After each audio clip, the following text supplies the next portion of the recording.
Concerned members of the African American community. Most of us have long roots in the North Side, and we are here because our important, precious, essential community asset, which is KMOJ Radio, is being flicked by the activities of the so-called and improperly constituted board of directors of KMOJ Radio. KMOJ Radio is a community radio station.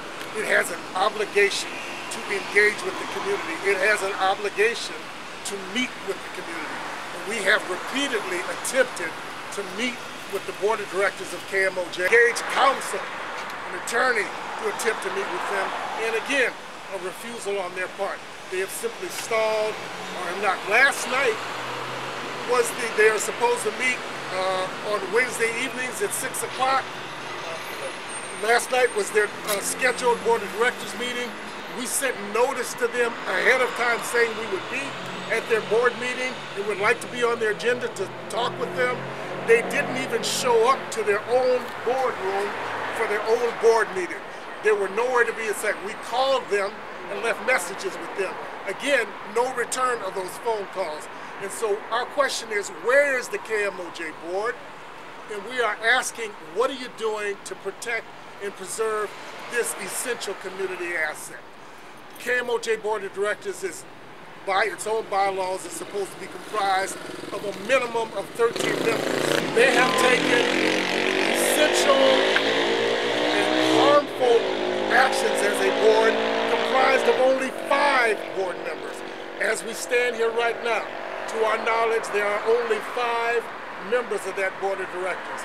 And so any actions that they take by definition are unlawful because they do not have a fully comprised board of directors, and yet they are acting, or in this case, not acting to the detriment of this board. And so I'm going to allow other people to speak. All of us here, assembled here, are very concerned and are here because we don't want to see this station fail, and because we want our community to have an opportunity to engage and to have a say in what goes on in the programming of this station. Excuse me, Mr. Belton, will you be taking any questions from the media? Yes, absolutely. I have one right off the bat, if I could. It is being rumored, I'll say it like that Ackerberg, who are the current owners of this facility, have served a notice of eviction on KMOJ. Do you care to comment on that, or do you have any knowledge of it? I don't have any direct knowledge of it. I've heard the same rumors that you've heard. Thank you. Other people want to speak? I did hear that according to inside information that the rent had been brought current as of last month. However, the streaming, they're unable to stream. That's been off for what? Now at least 3 weeks. They're no longer streaming, and there is clearly indication that the transmitter or the antenna, I don't know what you use to. Antenna is lease payments where it's located is behind. So that at any point where that antenna is located, they allegedly have not paid the cost to lease for that antenna to be there. So those are 2 things we know. At least the rent was allegedly come through last month had been bought current. Yeah, and they have not had a functioning board for over a year. They did not have their annual board meeting last year. If you could, could you say your name? Christel Porter, Kristel. And they have not had their CDC board meeting, that advisory board meeting, in several years.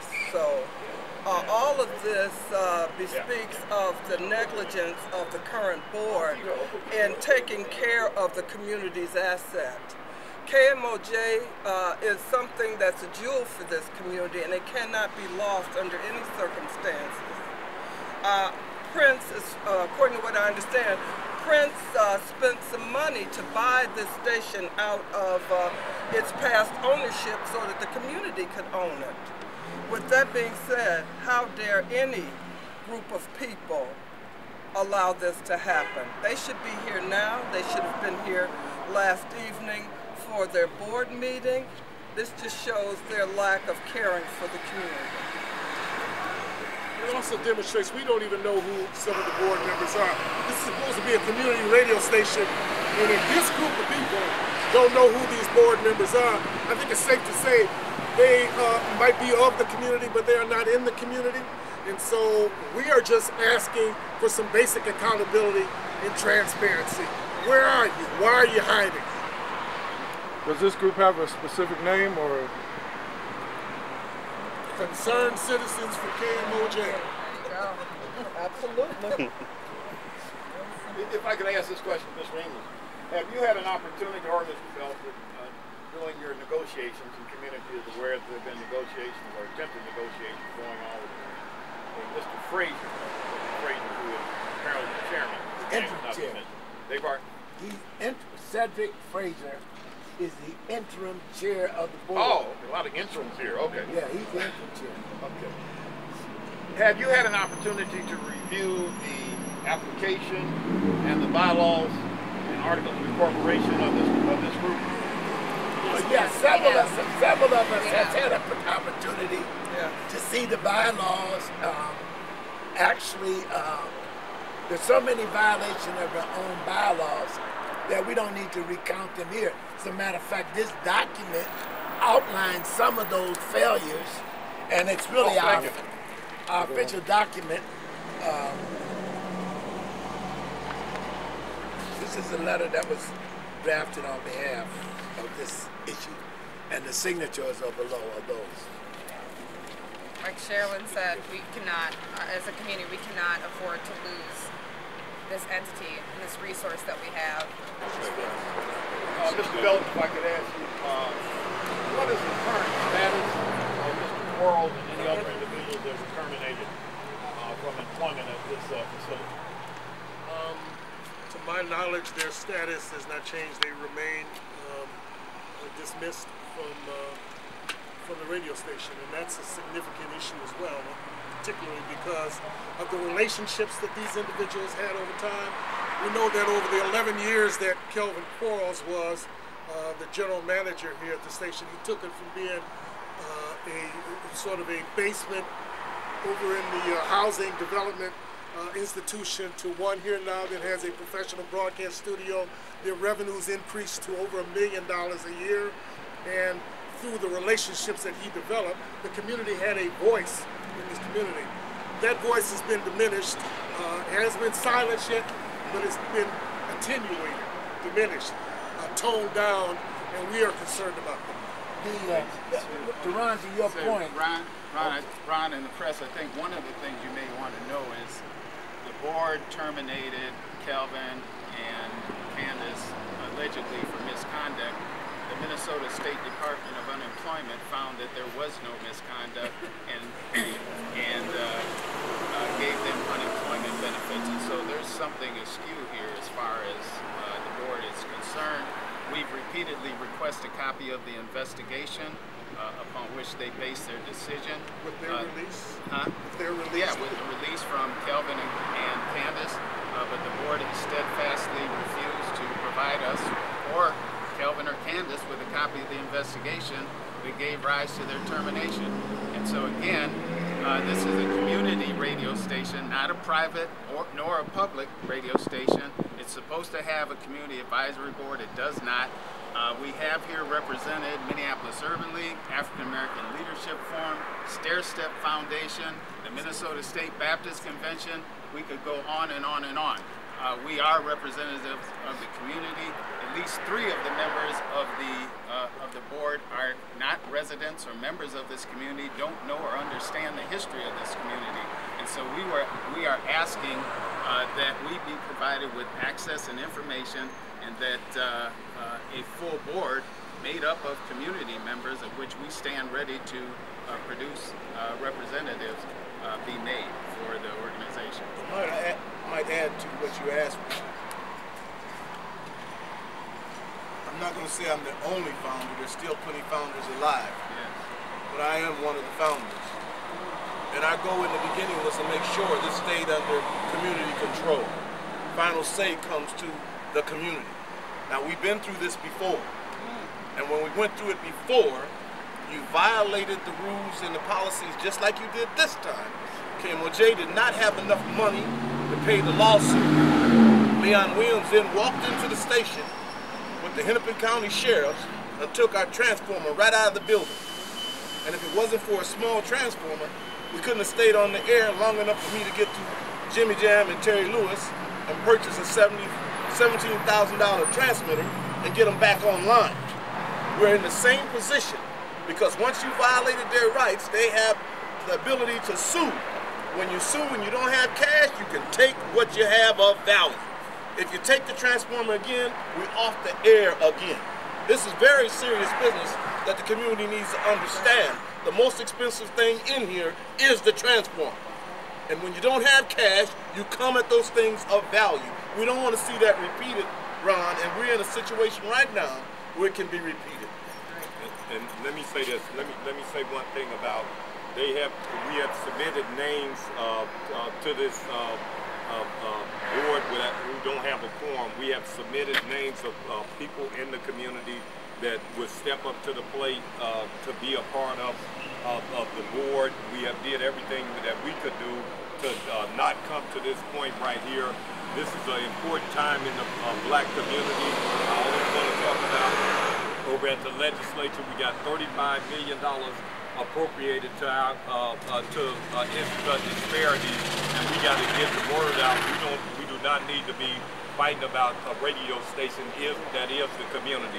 So this is an important time. And I'm respecting our leadership of the Urban League and Step His Work United, the African American Leadership Forum, the Black Nurses Association, and especially our civil rights icon like Spike Moss and Ron Edwards, who's in the press over there. But I wanted to say that this is an important time, an important subject, and we got to get this fixed right now. We're trying to fix it the right way. Trying to not come to this point, but they have drove it to this point. Mr. Hassan, if I could, either you or Mr. Belton, could you educate us and make us understand the so-called structure? What is the Center for Communication and Development? Because I thought that is the parent corporation, not KMOJ. KMOJ is merely a subsidiary. So, who is the board of CCD? Who are they?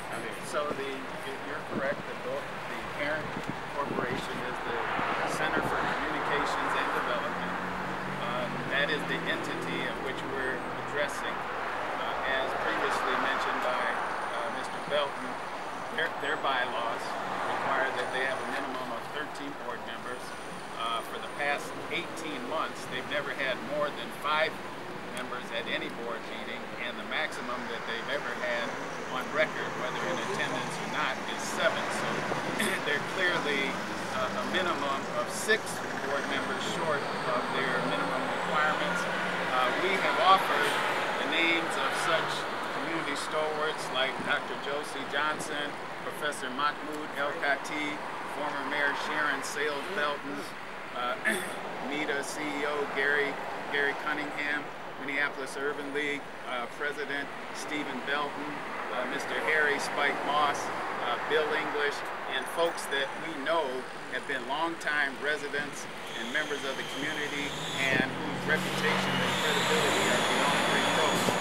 They have said they would consider it, and the phone went dead. We've got no response from them at any point in time. The fact that we've made at least 2 or 3 different requests of the same nature and gotten absolutely no response. I have one additional question. Let me just one quick follow-up to your question. So CCD effectively owns KMOJ Radio, operates the radio station, but CCD's mission actually is broader than just operating the radio station. They are supposed to be in the business of providing education and training for our community on how to operate in the broadcast field. Kind of like the Brown Institute? Exactly, Okay. exactly. And so while they are not answering us and while they are not doing what they're supposed to be doing with KMOJ, they are also not fulfilling their mission to provide training and opportunities for our community in the broadcast field. The additional question, Mr. Hassan or Mr. Belton, I have just minutes ago we talked about the investigation. Now, my understanding is, along with other independent media, was that whichever of the 2 boards that exist with all 9 members that they retain the services of a special investigator and a person. Could you share the name with us of that investigator? Latesa Ward. Okay, and has she completed her charge? Our information is that she completed her investigation and provided it to the board, and that's the basis upon which the board took its action. Both Kelvin and Candace have provided releases to allow us to obtain that information, but the board has refused to provide it. And they've asked for the investigation for themselves to see the copy of the investigation. Again, this is the basis upon which the board took these contrary employment actions, dismissed them. They've asked to see what the basis for those actions were. They've been refused that information. If I could ask Mr. English a question. Could I jump in after you then? I'm sorry. Yeah, sure, after me. Thank you. This investigation that allegedly is going, Mr. English, to the best of your knowledge, should not the two individuals who are the central parties to the disciplinary action not be allowed to view the investigation of their conduct? And can we assume, Mr. Hassan and Mr. Belton, that the state of Minnesota, during the course of their examination of the request for compensation, etc., that they had an opportunity to review that? But here's what I know. All right. There is clearly a lack of due process if you are fired and not allowed to know the basis of the charges against you. I mean, that's common in unemployment law. I'm not a lawyer. I don't pretend to be a lawyer, but I did work in human resources for a while, so I know it's very common for you to be told specifically why you were discharged, what allegation, and you get a chance to respond to those and say, I did or I did not, and what witnesses do you have that I did these deeds? So that clearly is a lack of due process, in my view, that occurred. I would say one other thing that I think you should know. I did get a call from Cedric Frazier. And his statement to me was, what's going on? And this was after our lawyers had reached out to them, an attorney representing this group had reached out to them.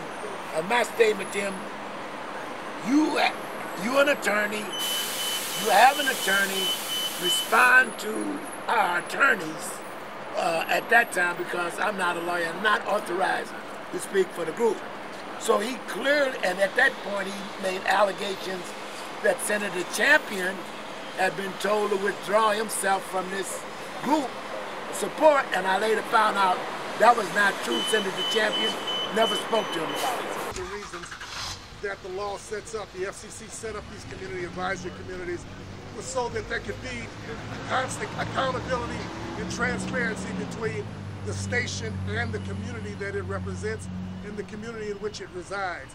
Without that community representation, it's a corporate model. It's a top-down model where they get to decide and where they get to hire. And so we're saying, come on out. But it also goes to her point. We're operating illegal, period, in every aspect. And just for a point of clarification after you. This just needs to be added to what he said. And in the midst of all of that, only having 5 people, you dismiss the general manager and the assistant general manager with only 5 people there, not 13 as you are required to do, not with a community advisory board that you are engaged with, but with this improperly comprised board. So it's illegal. Everything they did is illegal. It needs to be reinstated immediately. Immediately. And wait a minute. Before it's too late. We've got 2 lawyers on this board. I find it beyond the pale that with 2 lawyers, they can read documents, they understand contractual law, hopefully, and the fact that it says you need 13 members minimum to comprise a board, and that all of the other rules and FCC guidelines that they should have read and understand are being totally ignored. So if you're an attorney, I'm a nurse practitioner, and as a nurse, I must know my professional obligations. I must know my fiduciary responsibility. They have failed in their fiduciary responsibility to this station and community. We got 2 more questions and then we're going to wrap it up.